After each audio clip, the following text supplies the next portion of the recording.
날마다 행복한 묵상, 하나님의 인도 14번째, 안 들리는 이유입니다. 왜 하나님 말씀이 안 들리는가 하는 것이죠. 하나님 말씀 마태복음 6장 19절에서 24절입니다. 너희를 위하여 보물을 땅에 쌓아두지 말라. 거기는 좀과 동록이 해하며 도둑이 구멍을 뚫고 도둑질하느니라. 오직 너희를 위하여 보물을 하늘에 쌓아두라. 거기에는 좀이나 동록이 해하지 못하며 도둑이 구멍을 뚫지도 못하고 도둑질도 못하느니라. 내 보물이 있는 그곳에는 내 마음도 있느니라. 눈은 몸의 등불이니 그러므로 내 눈이 성하면 온몸이 밝을 것이요 눈이 나쁘면 온몸이 어두울 것이니 그러므로 내게 있는 빛이 어두우면 그 어둠이 얼마나 더하겠느냐. 한 사람이 두 주인을 섬기지 못할 것이니 혹 이를 미워하고 저를 사랑하거나 혹 이를 중히 여기고 저를 경히 여김이라. 너희가 하나님과 재물을 겸하여 섬기지 못하느니라. 아멘. 자, 묵상지문 1번입니다. 하나님께서 말씀하셔도 들리지 않는 이유는 무엇일까요?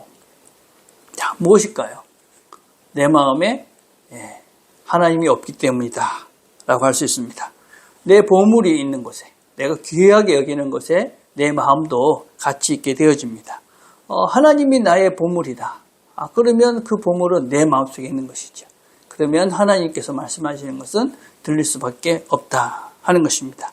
우리가 아무리 멀리 있어도 내가 사랑하는 사람의 목소리는 너무나 잘 들립니다. 그렇죠? 우리 아이나 내 사랑하는 사람이 있으면 멀리 있어도 그 사람의 음성은 들립니다. 왜 그렇습니까? 그 사람을 늘 생각하기 때문에, 그 사람의 음성을 너무나 잘 알고 있기 때문에, 그렇기 때문에 아무리 멀리 있어도 우리는 그 사람의 음성을 제일 먼저 알아듣고 잘 알아들을 수밖에 없습니다. 여러분, 하나님의 음성이 들린다.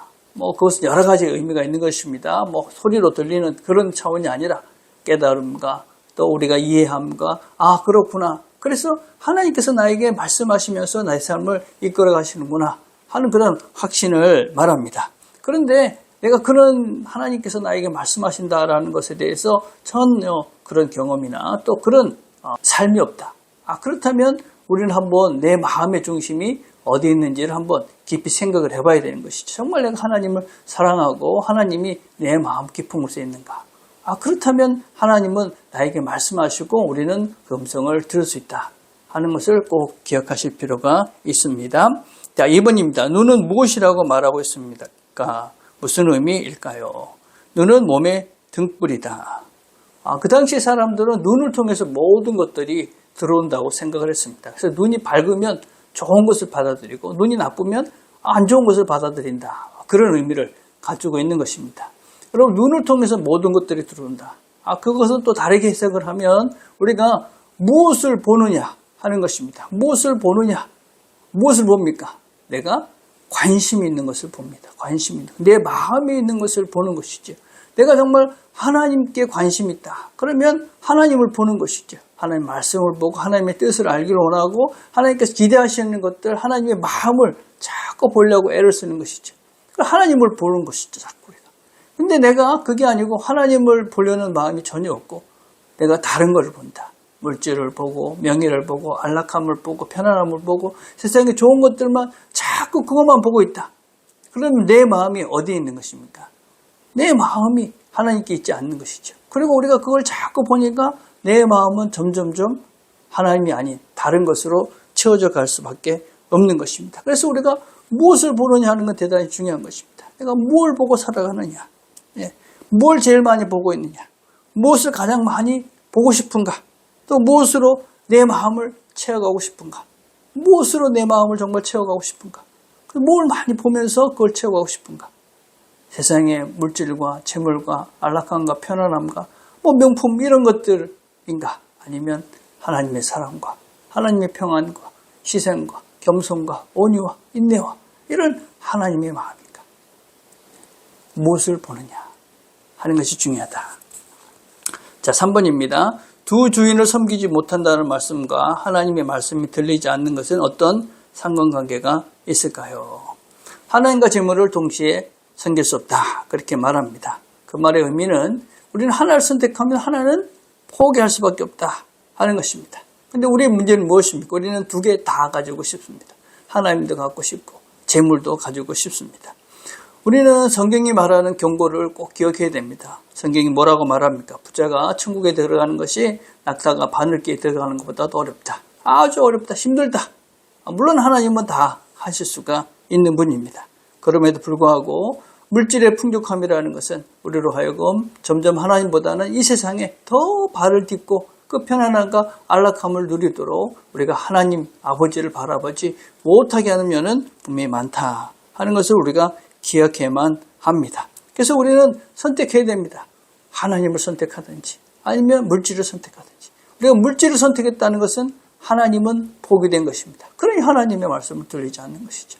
하나님을 선택했다 하는 것은 어떤 면에서 물질을 우리는 포기한 것이다 라고 할 수 있습니다. 그래서 하나님의 음성은 듣지만 우리는 물질의 어떤 풍요함이나 넉넉함들은 누릴 수 없을 수도 있다 하는 것을 알 수 있습니다. 내가 하나님을 선택하고 물질을 선택한 것이 아니다 하는 것을 우리가 어떻게 알 수 있습니까? 그것은 내가 하나님 주신 물질을 어떻게 사용하느냐 하는 것을 보면 알 수가 있습니다. 하나님 나에게 물질을 주셨는데 그걸 가지고 내 자신의 유익만을 위해서 내 편안함과 안락함만을 위해서 사용하고 있다. 그렇다면 나는 그 물질을 선택한 것이지. 근데 내가 물질이 아무리 많이 있어도 그걸 가지고 내 자신만을 위해 쓰는 것이 아니라 그걸 가지고 하나님께서 원하시는 사랑과 나눔과 베품과 그 희생하는 기꺼이 내가 하나님의 고난에 동참하는 삶들을 기꺼이 살고 있다. 그렇다면 나는 하나님을 선택한 것이다 라고 할 수가 있습니다. 우리는 하나님을 선택해야지만 물질을 포기하고 하나님을 선택해야지만이 하나님의 음성을 들으면서 하나님의 말씀을 들으면서 살아갈 수 있을 수밖에 없습니다. 내가 하나를 포기해버렸기 때문에 물질을 선택하는 순간 하나님이 포기됐으니까 들리지 않는 것은 너무나 당연한 것이다. 하나님의 말씀들이 잘 안 들린다면 내가 지금 무엇을 선택하고 살아가고 있는지 무엇을 바라보고 살아가고 있는지 우리 자신을 돌아보았으면 좋겠습니다. 하나님을 선택하시고 하나님을 바라보십시오. 그럼 하나님께서 우리에게 말씀하시는 것을 들을 수 있는 귀가 열려질 것이라고 믿습니다.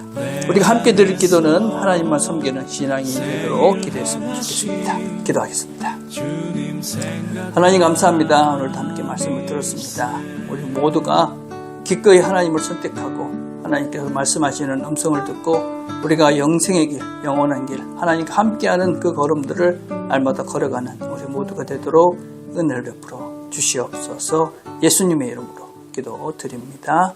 아멘.